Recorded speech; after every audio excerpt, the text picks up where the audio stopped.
पंजाब विधान सभा की कारजविधि ਅਤੇ कार्य संचालन नियमावली के कुछ नियमों को मुअत्तल करने संबंधी प्रस्ताव मानयोग मुख्य मंत्री जी प्रस्ताव पेश करन। बहुत बहुत धन्यवाद मानयोग स्पीकर साहब। स्पीकर साहब 1966 का जोड़ा पुनर्गठन एक्ट है जिसे मानयोग मुख्यमंत्री साहब आइटम पहली देखो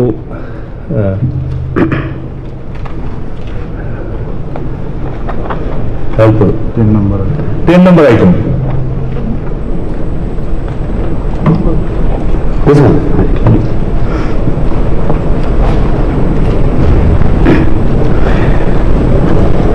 मानयोग स्पीकर साहब, मैं प्रस्ताव करता हूं कि यह सदन संकल्प करता है कि 16वीं पंजाब विधान सभा के चालू पहले समागम की विशेष बैठक जो कुछ जरूरी और महत्वपूर्ण सरकारी कामकाज लिए विशेष बैठक है के दौरान केवल सरकारी कामकाज ही किया जाए और होर कोई भी कामकाज जिस विच प्रश्न ध्यान दिवाओ नोटिस और किसी प्राइवेट मैंबर द्वारा पेश किए जाने वाला कोई होर कामकाज भी शामिल है। इस बैठक के दौरान सदन के सामने ना लिया जाए या सदन में ना पेश किया जाए। पंजाब विधान सभा की कारजविधि और कार्य संचालन नियमावली विच इस विषय नाल संबंधित नियम उस हद तक मुअत्तल किए गए समझे जाए। प्रश्न है कि यह सदन संकल्प करता है,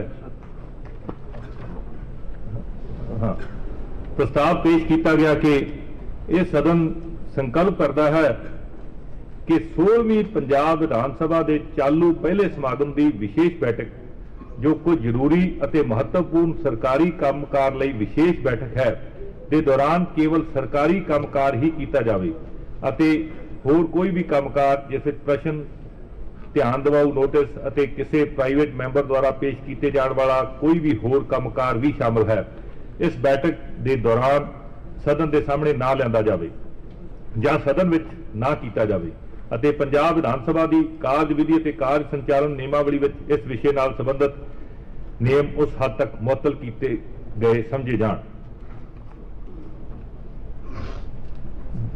प्रश्न है कि जी स्पीकर साहब थोड़ा जिहा टाइम तो रिएक्शन का क्योंकि तुसी मैं तो उदण ही पहले दिन ही कहा सीगा भी आपां जदों कहंदे हुंदे सीगे भी सानू 2 दिन दे दिओ 3 दिन दे दिओ क्योंकि ਇਹਦੀ ਤਿਆਰੀ ਲਈ ਮੈਨੂੰ ਲੱਗਦਾ ਕਿ ਕਈ ਵਾਰੀ ਮੈਂਬਰ ਇੱਥੇ ਅਵੇਲੇਬਲ ਹੀ ਨਹੀਂ ਹੁੰਦੇ ਤੇ ਆਪਾਂ ਨੂੰ ਨਹੀਂ ਲੱਗਦਾ ਕਿ ਪਤਾ ਨਹੀਂ ਤੇ ਇਸ ਕੁਰਸੀ ਦੇ ਵਿੱਚ ਕਿਤੇ ਕੋਈ ਪ੍ਰੋਬਲਮ ਹੈਗੀ ਆ ਭਾਵੇਂ ਜਿਹੜਾ ਵੀ ਮਰਜ਼ੀ ਬੈਠ ਜਾਂਦਾ ਉਹ ਇਦਾਂ ਦਾ ਐਕਟ ਕਰਨ ਲੱਗ ਪੈਂਦਾ।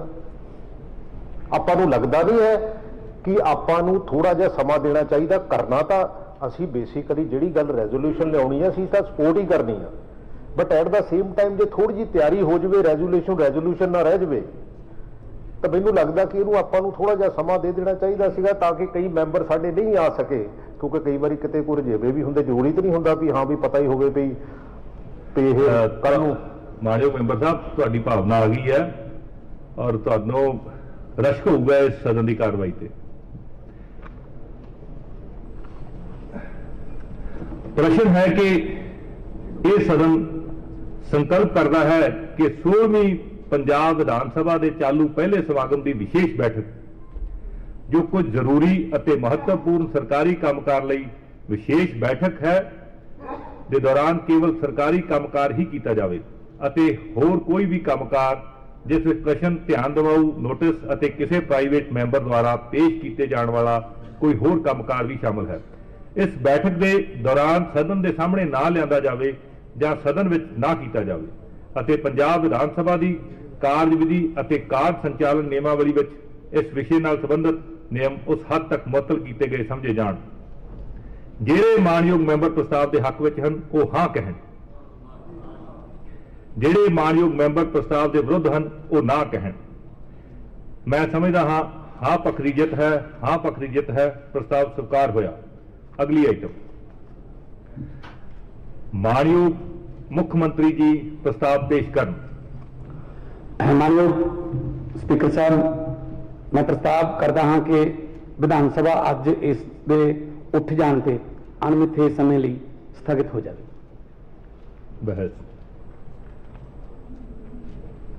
प्रश्न है कि विधान सभा अज इस दे उठ जाण ते अणमिथे समय लई स्थगित हो जाएगी। ਜਿਹੜੇ ਮਾਨਯੋਗ ਮੈਂਬਰ ਪ੍ਰਸਤਾਵ ਦੇ ਹੱਕ ਵਿੱਚ ਹਨ ਉਹ ਹਾਂ ਕਹਿਣ। ਵੋਟਿੰਗ ਹੋ ਜਾਂਦੀ ਹੈ। ਬਾਬਾ ਜੀ ਸਪੀਕਰ ਸਾਹਿਬ, ਜਿਹੜਾ ਪਿਛਲੇ ਸੈਸ਼ਨ ਤੇ ਇਸ ਸੈਸ਼ਨ ਦੇ ਦੌਰਾਨ ਜਿਹੜੇ ਹਫ਼ਤੇ 10 ਦਿਨਾਂ ਚ ਜਿਹੜੀਆਂ ਪੰਜਾਬ 'ਚ ਘਟਨਾਵਾਂ ਹੋਈਆਂ ਉਹਨਾਂ ਬਾਰੇ ਵਿਚਾਰ ਕਰਨ ਦਾ ਕਦੋਂ ਮੌਕਾ ਮਿਲੇਗਾ? ਯੂਨੀਅਨਾਂ ਤੇ ਧੜਾਧੜ ਕਰਜ਼ੇ ਹੋ ਰਹੇ ਨੇ, ਕੋਈ ਧੰਨਵਾਦ ਬਾਜਵਾ ਜੀ। ਆਪਾਂ ਕਾਨੂੰਨ ਛਿੱਕੇ ਤੇ ਟੰਗ ਦਿੱਤਾ ਹੈ, ਇਹ ਇਨਕਲਾਬ ਇਹ ਤਾਂ ਨਹੀਂ ਨਾ ਹੈਗਾ, ਉਹ ਤੇ ਵਿਚਾਰ ਕਰਨ ਦਾ ਮੌਕਾ ਦਿੱਤਾ ਜਾਵੇ। ਤੁਹਾਡੀ ਗੱਲ ਆ ਗਈ, ਪ੍ਰੋਪਰ ਮੌਕਾ ਦਿੱਤਾ ਜਾਏਗਾ। ਜਿਹੜੇ ਮਾਨਯੋਗ ਮੈਂਬਰ ਪ੍ਰਸਤਾਵ ਦੇ ਹੱਕ ਵਿੱਚ ਹਨ ਉਹ ਹਾਂ ਕਹਿਣ, ਜਿਹੜੇ ਮਾਨਯੋਗ ਮੈਂਬਰ ਪ੍ਰਸਤਾਵ ਦੇ ਵਿਰੁੱਧ ਹਨ ਉਹ ਨਾ ਕਹਿਣ। मैं समझता हाँ कि हाँ पक्ष की जित है, हाँ पक्ष की जित है। प्रस्ताव स्वीकार होया। अगली आइटम सरकारी मता। मानयोग मुख्यमंत्री जी प्रस्ताव पेश कर।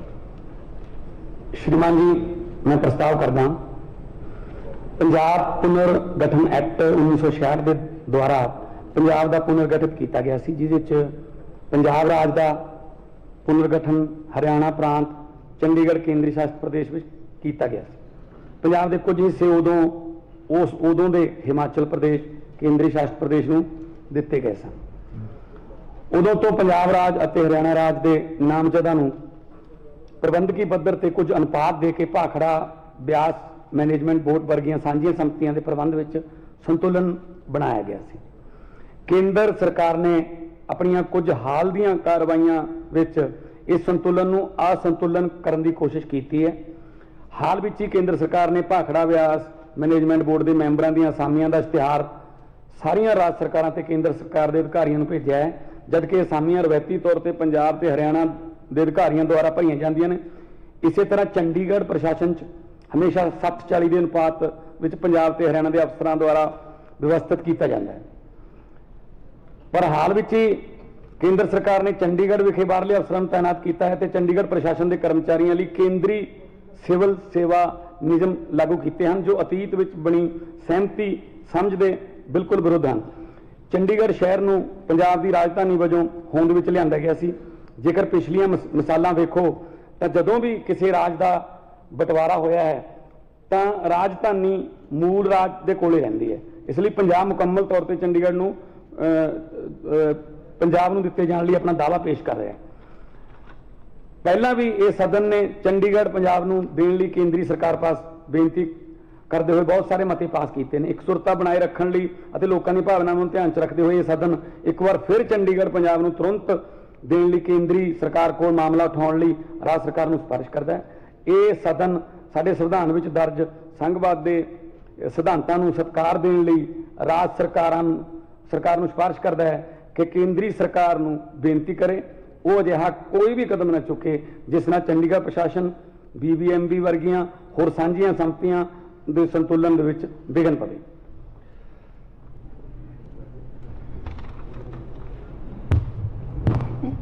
बहुत बहुत धन्यवाद जी स्पीकर साहब, तुसीं मैनूं CM साहब के विचों वल्लों रखे हुए मते दे विच बोलण दा मौका मिलिया। सब तो पहला तो मैं साडे मानयोग मुख मंत्री साहब के रखे मते की प्रौढ़ता करता होया मैं केंद्र सरकार की, जो केंद्र दे विच दो सरकार अजकल, एक दिल्ली सरकार जो केजरीवाल साहब चला रहे हैं, एक केंद्र की वो सरकार जो मोदी साहब चला रहे हैं। यह सारे देश से कब्जा है, जिहदे बारे किते दिल्ली सरकार भी कहा जाता सी, किते जिवें किसी शहर ने लिखा सी भी दिल्ली है दयाला देख तेग जो उबलदा नहीं, अजे तेरा दिल ना सड़े मती दास मांगू जीव आए ना ती तेरी अजे मन मत्तियां करे। वो दिल्ली सरकार के उस औरंगजेब सरकार के खिलाफ सी। सो अज असीं उस औरंगजेबी सरकार के खिलाफ इस सदन दे विच एक नखेधी मता पास करने वास्ते खड़े हुए हैं कि तुसीं पंजाब दे नाल हर तरह का धक्का कर रहे हो। ये धक्का पंजाब दे नाल करदे करदे करदे करदे जिस स्टेज पर पहुंच गए कि हुण बहुत बड़ा असह हो गया, क्योंकि बीजेपी की जी सियासत है वो फैडरलिज्म की संवेदनशीलता बहुत घट है और केंद्री सिविल सेवावां का रूल जो लागू किया वो हुण ताज़ा उदाहरण है। कित्थे 66 के पुनर्गठन एक्ट के सानू पंजाब नूं चंडीगढ़ देना सी, ਦੇਣਾ ਦਾ ਇੱਕ ਪਾਸੇ ਰਿਹਾ, ਅੱਜ ਉਹਦੇ ਉੱਤੇ ਆਪਣੇ ਜਿਹੜੀਆਂ ਸਿਵਲ ਸੇਵਾਵਾਂ ਦੇ ਕੇਂਦਰੀ ਮੁਲਾਜ਼ਮਾਂ ਥੋਪ ਕੇ ਹੌਲੀ ਹੌਲੀ ਹੌਲੀ ਹੌਲੀ ਕਰਦੇ ਕਰਦੇ ਅੱਜ ਤੁਸੀਂ ਮਤਲਬ ਪੰਜਾਬ ਨੂੰ ਤੇ ਇੱਕ ਆਪਣੀ ਰਾਜਧਾਨੀ ਹੈ ਉਹ ਖੋ ਕੇ ਬਿਲਕੁਲ ਕੇਂਦਰ ਦੇ ਅਧੀਨ ਕਰ ਰਹੇ ਹੋ। ਇਸ ਗੱਲ ਦੀ ਸ਼ੱਕ ਸ਼ਬਦਾਂ ਵਿੱਚ ਨਿਖੇਧੀ ਕਰਦਾ ਮੈਂ। ਦੇਖੋ, ਚੰਡੀਗੜ੍ਹ ਪੰਜਾਬ ਦੀ ਰਾਜਧਾਨੀ ਹੈ। ਪੰਜਾਬ ਦੇ ਪੁਆਧੀ ਦੇ ਲਗਭਗ 50 ਪਿੰਡਾਂ ਨੂੰ ਉਜਾੜ ਕੇ ਕਹਿ ਲਓ ਤੁਸੀਂ, ਜਾਂ ਉਹਨੇ ਜ਼ਮੀਨ ਦੇ ਉੱਤੇ 1/11 ਸ਼ਹਿਰ ਨੂੰ ਚੰਡੀਗੜ੍ਹ ਬਾਰੇ ਫੈਸਲਾ ਹੋ ਗਿਆ ਸੀਗਾ। ਮੈਂ ਸਮਝਦਾ ਕਿ ਚੰਡੀਗੜ੍ਹ ਜਦੋਂ ਦਿੱਤਾ ਨਹੀਂ ਗਿਆ ਸਾਨੂੰ ਕਾਫੀ ਲਹਿਰਾਂ ਉੱਠੀਆਂ। ਸੰਤ ਫਤਿਹ ਸਿੰਘ ਨੇ ਮਰਨ ਵਰਤ ਵੀ ਰੱਖਿਆ ਸੀਗਾ, ਬਾਅਦ ਵਿੱਚ ਉਹ ਫੈਸਲਾ ਵਾਪਸ ਲੈ ਲਿਆ। ਸ਼ਹੀਦ ਦਰਸ਼ਨ ਸਿੰਘ ਫੇਰੂਮਾਨ ਨੇ ਦੁਬਾਰਾ ਫੇਰ ਦੱਸਣ ਵਾਸਤੇ ਕਿ ਮਰਨ ਵਰਤ ਕੀ ਹੁੰਦਾ ਹੈ, ਮਰਨ ਵਰਤ ਦੇ ਕੀ ਮਾਣੇ ਹੁੰਦੇ ਨੇ, ਸੋ ਉਹ ਦੁਬਾਰਾ ਉਹਨਾਂ ਨੇ ਮਰਨ ਵਰਤ ਰੱਖਿਆ ਔਰ ਖੀਰ ਨੂੰ ਕੁਰਬਾਨੀ ਦੇ ਕੇ ਉਹ ਦੱਸਦਾ ਵੀ ਆਹ ਚੀਜ਼ ਹੁੰਦੀ ਹੈ, ਮਰਨ ਵਰਤ ਐਂ ਪੂਰਾ ਕੀਤਾ ਜਾਂਦਾ ਹੈ। ਸੋ ਚੰਡੀਗੜ੍ਹ ਪੰਜਾਬ ਲੈਣ ਵਾਸਤੇ ਵੱਡੀ ਵੱਡੀ ਮਤਲਬ ਕੁਰਬਾਨੀਆਂ ਸਾਡੇ ਫੇਰੂਮਾਨ ਸਾਹਿਬ ਨੂੰ ਕੀਤੀ ਹੈ। ਅਸੀਂ ਰਿਪੇਰੀਅਨ ਲਾ ਦੀ ਗੱਲ ਕਰਦੇ ਹਾਂ ਕਿ ਜਿਸ ਸਟੇਟ ਦੇ ਵਿੱਚੋਂ ਪਾਣੀ ਗੁਜ਼ਰਦਾ ਹੋਵੇ ਉਹ ਸਟੇਟ ਦੇ ਪਾਣੀ ਦਾ ਹੱਕ ਉਸ ਸਟੇਟ ਨੂੰ ਜਾਂਦਾ ਹੈ। ਮੈਂ ਕਹਿੰਦਾ ਵੀ ਸਾਡਾ ਜਿਹੜਾ ਚੰਡੀਗੜ੍ਹ ਪੰਜਾਬ ਦੇ ਹੱਕ ਦੇ ਵਿੱਚ ਵੱਡਾ ਜਿਹੜਾ ਦਾਅਵਾ ਹੈ ਉਹ ਇਹ ਵੀ ਰਿਪੇਰੀਅਨ, ਜਿਵੇਂ ਰਿਪੇਰੀਅਨ ਦਾ ਜਲ ਵਾਸਤੇ ਕੀਤਾ ਜਾਂਦਾ ਹੈ ਕਿ ਸਾਡੇ ਪੰਜਾਬ ਦੇ ਪਿੰਡ ਉਜੜੇ ਨੇ ਔਰ ਪੰਜਾਬ ਦੇ ਪਿੰਡ ਉਜਾੜ ਕੇ ਤੁਸੀਂ ਚੰਡੀਗੜ੍ਹ ਵਸਾਇਆ। ਇੱਥੇ ਇੱਕ ਰਿਪੇਰੀਅਨ ਇਸ ਤਰੀਕੇ ਦਾ ਵੀ ਹੋਣਾ ਚਾਹੀਦਾ ਵੀ ਜੇ ਪੰਜਾਬ ਦੇ ਪਿੰਡ ਉਜੜੇ ਨੇ ਤਾਂ ਚੰਡੀਗੜ੍ਹ ਪੰਜਾਬ ਦੀ ਹੋਣਾ ਚਾਹੀਦਾ। ਤੁਹਾਡਾ ਕਿਉਂ ਹੋਵੇ? ਉਹਦੇ ਵਿੱਚ ਦੱਸੋ ਹੋਰ ਕਿਸ ਦੀ ਕੀ ਦੇਣ ਹੈ। ਮੈਂ ਤੁਹਾਨੂੰ ਦੱਸ ਦੇਣਾ ਮਤਲਬ ਸਪੀਕਰ ਸਾਹਿਬ ਕਿ ਸਾਡੇ ਪਹਿਲੇ ਪ੍ਰਧਾਨ ਮੰਤਰੀ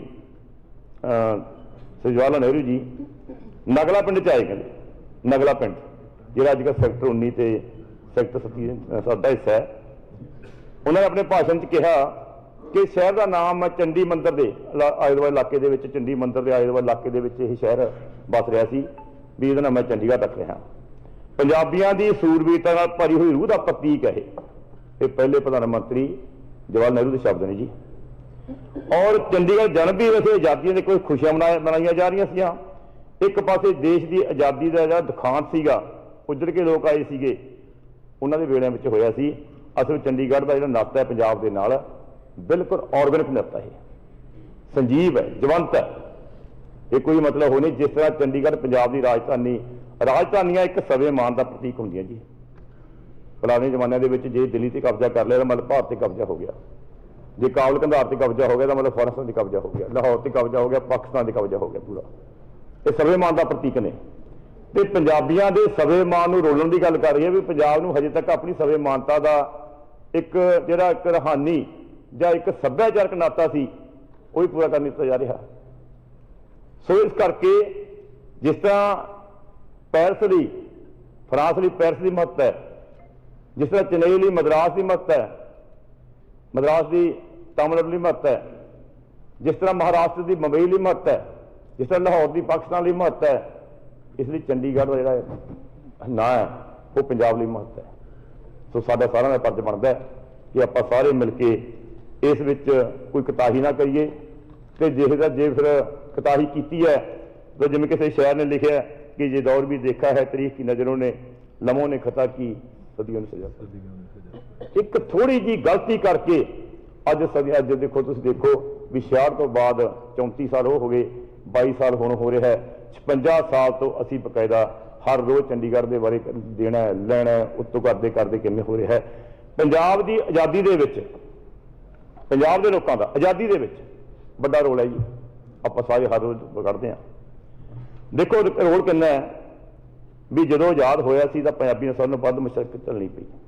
एक पास दुकान के लखां लोगों का मतलब कतलेआम, लखां लोग उधर के इधर आए, इधर उधर के उधर गए। जो कि पाकिस्तान जाने तो लोग उत्थे पुछते हैं कि यार मेरे जगरावां का कोई है, मेरे कोई समाने का बंदा हैगा कोई, मतलब आप जाने जत्थे दे विच किन्ना पुछते हैं, किन्ना रोंदे ने गल लग के। जे किते नेड़े तेड़े दे पिंड मेरे, मैं किते पाकिस्तान गया तो 10 की कोई डोगर आ गई, उन्होंने पूछा असी मैं भलाडे का, मैं वो कहता भलाडे का 10 के नेड़े है, मेरे गल ला के रोन लग गया जी बंदा, हालांकि उन्होंने दादे किते आए सीगे। सो दुख कितना असहनशील है। सो इन्नियां तकलीफां कट्टण के बावजूद पंजाबियों को मिलिया तो की मिलिया। अज इतिहास में गवाह कि जे फांसी चढ़े 121 बंदे फांसी चढ़े जी, उन्होंने 93 सिख सी, 28 गए सिख। जेकर उम्र कैद हुई 2646 ਨੂੰ ਤਾਂ 2147 ਸਰ ਸਪੀਕਰ ਸਾਹਿਬ ਉਹ ਸਿੱਖ ਸੀਗੇ, 499 ਦੂਜੇ ਸੀ। ਜਲਿਆਂਵਾਲੇ ਦੀ ਘਟਨਾ ਹੋਈ 1300 ਬੰਦੇ ਸ਼ਹੀਦ ਹੋਏ ਉੱਥੇ ਲੋਕ, ਉਹਦੇ 800 ਸਿੱਖ ਸੀਗੇ, 500 ਅਦਰ ਸੀਗੇ। ਜੇਕਰ ਬਾਈਬਲ ਘਾਟ ਦੇ ਵਿੱਚ ਸ਼ਹੀਦ ਹੋਏ 113 ਦੇ ਵਿੱਚੋਂ ਇਕੱਲੇ 67 ਸਿੱਖ ਸੀ ਜੀ। ਜੇਕਰ ਕੂਕੇ ਸ਼ਹੀਦ ਹੋਏ ਤਾਂ 91 ਕੂਕੇ ਸ਼ਹੀਦਾਂ ਦੇ ਵਿੱਚੋਂ 91 ਦੇ 91 ਸਿੱਖ ਸੀਗੇ। ਜੇਕਰ ਅਕਾਲੀ ਲਹਿਰ ਦੇ ਸ਼ਹੀਦ ਹੋਏ 510 ਦੇ ਵਿੱਚੋਂ 510 ਸਿੱਖ ਸੀਗੇ। ਐਡੀ ਵੱਡੀ ਸਾਡੇ ਸਿੱਖਾਂ ਦੀ, ਸਾਡੇ ਪੰਜਾਬੀਆਂ ਦੀ, ਪੰਜਾਬੀ ਤੇ ਸਿੱਖਾਂ ਦੀ ਕੁਰਬਾਨੀ ਹੋਵੇ ਤੇ ਉਸ ਕੁਰਬਾਨੀ ਵਾਲੇ ਇਸ ਸਟੇਟ ਨੂੰ ਅੱਜ ਅਸੀਂ ਰਾਜਧਾਨੀ ਵੱਲੋਂ ਅਸੀਂ ਤਰਸ ਰਹੇ ਹਾਂ ਤੇ ਬਹੁਤ ਵੱਡਾ ਮਤਲਬ ਦਿਖਾਂਤ ਹੈ ਸਾਡੇ ਵਾਸਤੇ, ਦਿਖਾਂਤ ਹੈ ਇਹ। ਸੋ ਇਸ ਕਰਕੇ ਅੱਜ ਜਿਹੜੇ ਅੱਗ ਲਾਉਂਦੇ ਨੇ, ਜਿਵੇਂ ਕਿਸੇ ਨੇ ਕਿਹਾ ਨਾ ਵੀ ਤੁਸੀਂ ਅੱਗ ਨਾ ਲਾਓ, ਰਹਿਣ ਦਿਓ। आग को होती नहीं अपने पराये की तमीज, आग को होती नहीं अपने पराये की तमीज, बात ये भूल गए आग लगाने वाले। अग लगाने में भी पूछ लो भी मित्रों जो तुम अग लाओगे ना तो अग लाओगे तो ये अग दे तुम भी झुलस जाओगे कि जिमें एक अपने शहर सीगा उन्हें कहा सी भी इस जो इस जद दे विच तुसीं आउणे ना अग लाउण वाले तुहाडा घर भी उहदे विच ही है, तुहाडा आशियाना भी उहदे विच ही है। तो साडे असीं सारा ये अज क्यों कर रहे हैं? ਆਪਾਂ ਸਾਰੇ ਬੈਠੇ ਆ, ਭਾਵੇਂ ਇੱਧਰਲੇ ਪਾਸੇ ਬੈਠੇ ਨੇ, ਭਾਵੇਂ ਆਪਾਂ ਬੈਠੇ ਆ, ਕਿਉਂਕਿ ਜੇ ਅਸੀਂ ਨਹੀਂ ਕਰਦੇ ਸਾਡੇ ਬੱਚੇ ਸਾਨੂੰ ਇਹ ਪੁੱਛਣਗੇ। ਜਿਵੇਂ ਕਿਸੇ ਇੱਕ ਭੁਪਿੰਦਰ ਬਹੁਤ ਬੜਾ ਤਗੜਾ ਸ਼ਾਇਰ ਆ ਪੰਜਾਬੀ ਦਾ, ਉਹ ਕਹਿੰਦਾ ਅੱਗ ਦੀ ਖੇਡ ਬੱਚਿਆਂ ਨਾਲ ਨਾ ਖੇਡੋ, ਪ੍ਰਸ਼ਨ ਚਿੰਨ੍ਹ ਬਣ ਕੇ ਖਲੋ ਜਾਣਗੇ ਤੁਹਾਡੇ ਸਾਹਮਣੇ ਕਿ ਤੁਸੀਂ ਅੱਗ ਦੇ ਖਿਲਾਫ ਲੜੇ ਕਿਉਂ ਨਹੀਂ। ਇਸ ਅੱਗ ਦੇ ਬਾਹਰ ਤੁਸੀਂ ਦਰਸ਼ਕ ਬਣ ਕੇ ਕਿਉਂ ਖੜੇ ਰਹੇ, ਅੱਗ ਦੇ ਸਮੁੰਦਰ ਵਿੱਚ ਤਰੇ ਕਿਉਂ ਨਹੀਂ। सचमुच ही इस गल की समझ नहीं आती होंगी कि आखिर इहो जिहा वरतीरा जिहड़ा पंजाब प्रति वो क्यों रखा जा रहा। और वैसे तो जे मैं गल करा हाउस के विच रवायती पार्टियां दे बहुत सारे नुमाइंदे, बहुत सारे साथी बैठे आ, इधरले पासे कांग्रेस पार्टी के नुमाइंदे, इधरले पासे अकाली दल या फिर बाकी पार्टियां दी, और जिन्होंने पंजाब दे लोकां ने टाइम टाइम सिर सत्ता दे विच बिठाया, इन्ना क मान बख्शिया, वारी वारी सिर बख्शिया। और वो साथी भी बैठे आ जिहड़े समय समय से केंद्र सरकार दे नाल भाईवाल रूप दे विच रहे आ। पर एक गल दा अफसोस आ कि जदों भी कोई इलेक्शन आउंदी आ या फिर इलेक्शन मोड आउंदा आ, उस वेले गुस्सा ना करना। मैं एक गल कहूंगी, मेरे साथी बैठे आ कि उस वेले सारियां रवायती पार्टियां एक गल ते तुरदियां होंदियां ने कि पंजाब दे हक पंजाब नूं दित्ते जाणगे।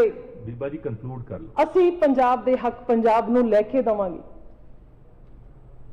पर इन्ना समा पंजाब दे लोकां ने दिता ते फिर मैनूं नहीं इस गल दी समझ आई भी इन्ने सालां तो अज फिर असीं उस लीह ते आके खड़ गए हां जिथों रवायती पार्टियां लगातार अपने आप नूं तुसीं बैठे हो संघर्ष करदे दसदे सी पंजाब नूं, पर सवाल इत्थे खड़ा हुंदा है। सो मैं तां जी मुख्यमंत्री साहब का धन्नवाद करदी हां जिन्हां नूं साडे मानयोग भगवंत मान जी, जिन्हां नूं सचमुच पंजाब दे नाल दर्द जागिया और एहसास होया पंजाब दे नाल लगाव कि जिन्हां दी बदौलत अज असीं इत्थे इस हाउस दे विच इस स्पेशल सैशन दे विच इकट्ठे होए हैं। सो स्पीकर साहब, आम आदमी पार्टी तां वैसे भी वो पार्टी आ जिहड़ी शहीद भगत सिंह दी सोच ते पैरा दिंदी है, और शहीद भगत सिंह जिन्हां दा बहुत वड्डा योगदान इस देश नूं गुलामी भरियां जंजीरां तो आजाद कराउण दे विच अहम योगदान रहा। शहीद भगत सिंह जिन्हां ने अपने जिंदगी दे सारे ऐशो आराम त्याग के सिर्फ तो सिर्फ देश ਨੂੰ समर्पित होकर तुरे। तो मैनू इस गल का माण है कि आम आदमी पार्टी साडी सरकार जे प्रेरणा स्रोत लेके किसी ने तुरी है तो शहीद भगत सिंह आ। सो स्पीकर साहब, अज इस हाउस के जरिए मैं इन्नी बेनती करना चाहनी हाँ कि सचमुच चंडीगढ़ विच जिहड़ा पंजाबी मां बोली नूं पूरन हक जिहड़ा वो मिलना चाहिए। जो मां बोली नूं दफ्तरां दे विच इग्नोर किया जाता ना, तो उस गल का दुख बड़ा हुंदा, उस गल का अफसोस बड़ा हुंदा, क्योंकि जिथे जाके साडी पंजाबी मां बोली दे नाल एक इहो जिहा वरतीरा जिहड़ा आ वो कीता जांदा। क्योंकि चंडीगढ़ दी जिहड़ी स्थापना वो पंजाब दे पिंडां ते होई आ, तो मेरे ख्याल सानू साडी मां बोली, साडी पंजाबी बोली जिन्हें सानू जिउंदे रखिया, तो उस नूं जिउंदे रखना साडा सारियां दा फर्ज है। सो स्पीकर साहब, चंडीगढ़ प्रशासन जिथे पंजाब का 60% हक बनता है। बीबा जी कंक्लूड करो, जस्ट एक मिनट दे दो जी, बस सारे मेंबरां एक मिनट जी, बस एक मिनट वाइंड अप करन लगी हैं। सो जिथों तक बिजली की गल आउंदी है, क्योंकि पंजाब वो स्टेट होवे जिहड़ा बिजली खुद पैदा करता होवे, ते अफसोस कि केंद्र सरकार उन्होंने डिस्ट्रीब्यूट करता हो, कि सचमुच केंद्र सरकार बीजेपी सरकार कि वह सचमुच ही वरतीरा बाकी स्टेट्स प्रति भी यही ही आ। जे मैं गल करा, भावें वो राजस्थान मार्बल पैदा करता हो, भावें वो बिहार ते झारखंड कोल पैदा करता हो, सो किते ना किते ये बड़ा औखा सहन करना कि जिहड़ा वरतीरा इस वेले केंद्र सरकार ने पंजाब प्रति लिया होया। सो मैं इस हाउस के जरिए बीजेपी पार्टी नूं एक तरह की चेतावनी ते देशवासियों की जमीर नूं जगा के एक गल शायर कश्मीर कादर दियां 17 मैनूं याद आउंदियां ने, वो कह के मैं समाप्त करूंगी। वो जिहड़े लिखदे ने, महक नूं तरसोंगे देशवासियों, फुल जे पंजाब दा मुरझा गया। सो स्पीकर साहब, इन्हां शब्दां नाल मैं बहुत बहुत धन्यवाद करदी हां। Thank you so much. Speaker साहब, मैं अज दे इस बड़े अहम मते दे हक विच खड़ा होया जी सपोर्ट करने लई। मेरे तो पहला बहुत मैंने खेज गल्लां होईयां ने, उन्हां सारियां गल्लां दी मैं तायद करदा। स्पीकर साहब, इतिहास गवाह वा कि ये जिहड़ी धरती है पंजाब की, ये साडे गुरु साहिबान दे खून नाल, छोटे छोटे साहिबजादियां दे खून नाल, पीरां पैगंबरां दे खून नाल सिंजी हुई धरती है। इस नूं निशाने ते इसलिए लिया जाता वा क्योंकि जिहड़े संस्कार जो सानू साडे पुरखे ते साडे गुरु साहिबान दे के गए ने कि असीं हमेशा बेइंसाफी दे खिलाफ, तशद्दुद दे खिलाफ और जुल्म दे खिलाफ हमेशा लड़े, चाहे वो लड़ाई अबदालियां ते दुरानियां ते मुगलों की होवे, ते चाहे वो लड़ाई देश की आज़ादी वास्ते अंग्रेज़ों की सरकार के खिलाफ होवे, चाहे वो गदरी बाबियां ने लड़ी होवे, चाहे वो बब्बर अकालियां ने लड़ी होवे, चाहे वो कूका मूवमेंट के राही लड़ी होवे। अफसोस सिर्फ इस गल का वा कि बजाए सानू इनाम देने दे, सानू हमेशा निशाने ते लैके ते सबक सिखाउण दी नीति चलती आई है। मैं भावां कि अज कांग्रेस इत्थे खड़ा वां, पर इतिहास तो किसी को बख्शेगा नहीं ना। Posterity when history will be written, every flaw of every government will be taken on record। इसलिए मैं जो साडे सूबे दे नाल अगर फर्ज करो सोच के देखो, जे किते छोटे छोटे साहिबजादे उदण अपने नीहां च ना चिणे जांदे ते कबूल लेंदे इस्लाम, की भारत शक्ल होनी सी? जे शहीद भगत सिंह वर्गे ते जे पंजाब दे बहादुर लोग उस वक्त अंग्रेज़ों दे खिलाफ लड़ाई ना लड़ते तो की भारत शक्ल होनी सी? ये लहदा ही होना सी देश। और सब तो बड़ा जिहड़ा जो मैसिव पॉपुलेशन शिफ्ट हुई ड्यूरिंग पार्टीशन, 1.5 करोड़ के करीब आबादी कतलो गारत शिफ्टिंग चढ़ते तो लेंदे पंजाब विच एडी वड्डी बनया बनाया सब कुछ जिदा इत्थों क्या कि बाहर के इलाके में जमीनां छड्ड के इत्थे ਉੱਜੜ ਕੇ ਆਣ ਕੇ ਇਸ ਦੇਸ਼ ਦਾ ਸਾਥ ਦਿੱਤਾ। ਜੇ ਅਗਰ ਨਾ ਦਿੰਦੇ ਤਾਂ ਕੀ ਭਾਰਤ ਦੀ ਸ਼ਕਲ ਇਹ ਹੋਣੀ ਸੀਗੀ?